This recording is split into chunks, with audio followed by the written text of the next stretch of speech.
Thus, as one contemporary rabbi has written, there is no doubt that within the spectrum of American politics, Judaism is solidly pro-life.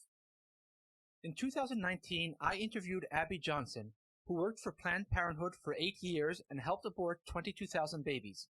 Today, she is a fervent pro-life activist.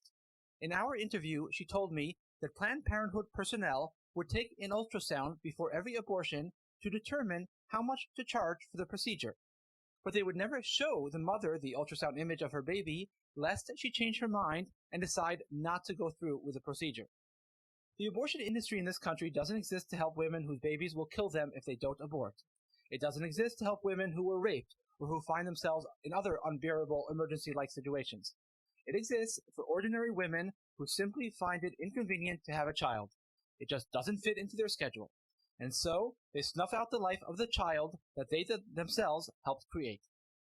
Three of the greatest 20th century rabbis, Rabbi Joseph B. Soloveitchik, Rabbi Moshe Feinstein, and the Lubavitcher Rebbe, called abortion murder.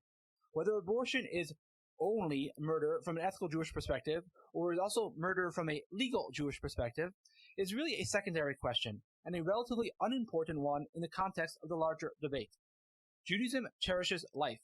To end a life because it's inconvenient not to end it is supremely un-Jewish. Many well-meaning Jews loudly proclaim that Judaism's position on abortion is nuanced and falls somewhere between the position of the atheist left and that of the Christian right. That's false. 90% of abortions in this country are performed for reasons of convenience. That means that even according to the most lenient Jewish authorities, that is, those who say that abortion is generally prohibited but doesn't constitute murder, Judaism would sanction only 10% of this country's abortions, and that's a very charitable estimate.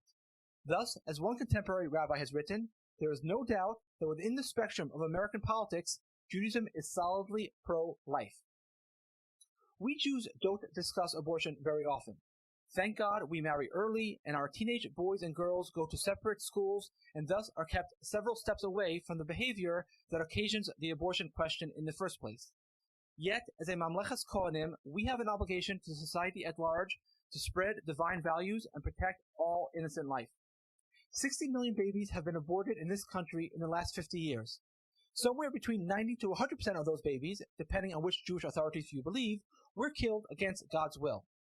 And although Roe v. Wade has been overturned, many million more babies will be killed in the years ahead in states where abortion remains legal.